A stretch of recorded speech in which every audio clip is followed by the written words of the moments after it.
Assalamualaikum warahmatullahi wabarakatuh. Alhamdulillah kita dipertemukan kembali dalam mata pelajaran bimbingan dan konseling. Pertemuan kali ini kita akan membahas mengenai norma-norma dalam kehidupan sehari-hari. Kita awali dengan berdoa bersama. Semoga ilmu yang diperoleh bermanfaat dan memberikan kemudahan bagi kita untuk mengamalkannya. Berdoa dipersilahkan.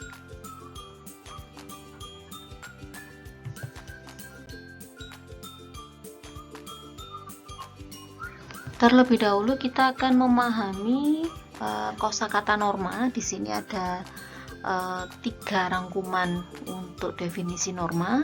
Norma ini adalah sebuah aturan atau ketentuan yang mengikat. Norma juga diartikan sebagai aturan hidup bagi manusia tentang hal yang harus dan tidak boleh dilakukan. Saya ulang, aturan hidup bagi manusia tentang hal yang seharusnya dilakukan dan juga hal yang seharusnya tidak boleh dilakukan oleh manusia terhadap manusia yang lain. Kemudian, norma ini juga diartikan sebagai seperangkat aturan, baik yang tertulis maupun tidak tertulis, yang disepakati oleh suatu kelompok masyarakat untuk mengontrol tingkah laku semua anggota dalam kelompok tersebut. Ada 3 pemahaman di sini. Saya harap akan memudahkan sampean untuk melangkah menuju pembahasan yang selanjutnya.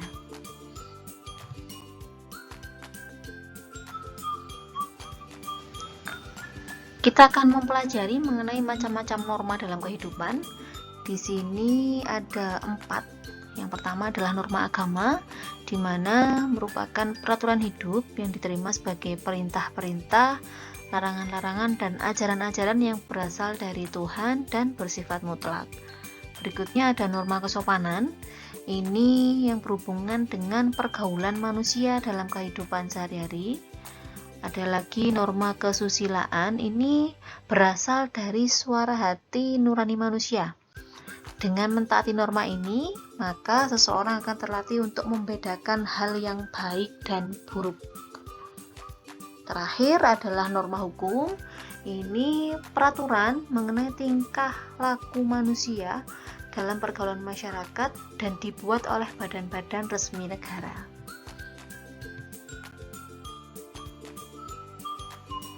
Lalu apa sih pentingnya dibuat sebuah norma dalam kehidupan? Norma ini dianggap sangat penting karena jika tidak ada norma, maka akan terjadi kekacauan, keributan, bahkan kerusuhan. Karena seperti di awal tadi kita simak bersama, norma ini adalah seperangkat aturan untuk mengatur tingkah laku manusia yang satu dengan manusia yang lain. Sehingga tujuan diciptakannya norma dalam kehidupan sehari-hari yang pertama adalah untuk melindungi kepentingan manusia agar terwujud kedamaian dan ketertiban. Yang kedua, sebagai pedoman dalam bertingkah laku, dan yang terakhir adalah untuk menjaga kerukunan antar masyarakat.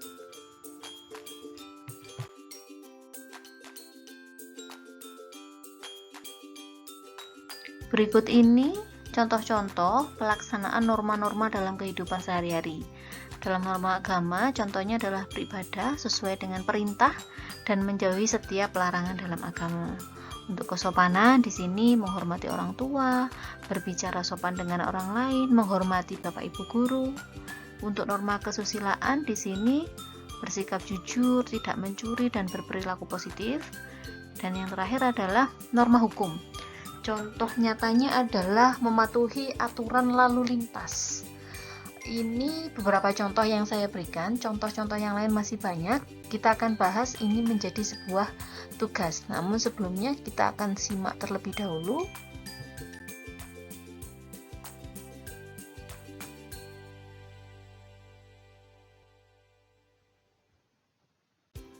Oke, coba dibaca bersama-sama bahwa saya ini ambil dari salah satu karya penulis nih. Di sini dinyatakan, dengan memperhatikan adab, maka akan mudah meraih ilmu. Sedikit perhatian pada adab, maka ilmu akan disia-siakan. Apa hubungannya dengan pembahasan kita pada kesempatan kali ini? Coba diingat kembali bahwa tadi saya menyampaikan norma itu adalah seperangkat aturan. aturan di sini digunakan untuk mengendalikan seseorang. Nah, lalu apa hubungannya dengan adab? Tadi sampean sudah lihat ada norma kesopanan, ada norma kesusilaan. Di sini memperhatikan adab itu bagian dari norma kesopanan dan kesusilaan. Salah satu contohnya adalah adab dalam mencari ilmu. Salah satu contohnya lagi adab dalam pergaulan.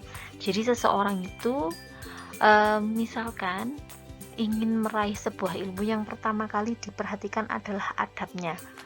Kalau sampean masih ingat pertemuan yang lalu-lalu saya sempat menyampaikan adabnya untuk mendapatkan ilmu, salah satunya adalah hadir lebih dulu daripada yang memberikan ilmu. Siswa yang hadir lebih dulu daripada gurunya itu sebentuk adab untuk meraih ilmu. Kalau sampean tidak memperhatikan adab mulai dari awal, maka ilmu nanti yang akan tidak memberikan manfaat kepada sampean. Susah untuk meraih ilmu yang bermanfaat. Ini diperhatikan bersama. Oke, saya ingin semua memperhatikan tugas pertemuan kali ini. Satu kelompok nanti berisi 4 siswa. Silakan bebas anggotanya dipilih, yang penting dalam satu kelas. Satu kelompok berisi 4 siswa, nanti ditentukan siapa ketuanya. Sampean tuliskan nama anggota kelompoknya pada buku, difoto, kemudian diupload pada WA group. Satu kelompok hanya boleh berisi 4 orang, ditentukan siapa ketua kelompoknya. Ada beberapa tugas yang ke depan akan dikerjakan secara berkelompok. Kemudian tugasnya adalah silahkan diskusikan dengan kelompok, boleh browsing, boleh juga mencari dari buku, contoh-contoh penerapan norma-norma dalam kehidupan. Jadi tadi ada 4 norma, masing-masing norma diberikan contoh, dituliskan pada buku, difoto, nanti diupload di WA group dan juga di akun GCR. Nah, yang upload cukup 1 orang saja. Jangan lupa dituliskan namanya. Di atas diberikan jawaban, di bawah dituliskan ini milik kelompok berapa, anggotanya siapa saja. Difoto, diupload di WA group, kemudian diupload di GCR. GCR-nya boleh ketua kelompoknya, boleh yang lain, yang penting satu kelompok itu.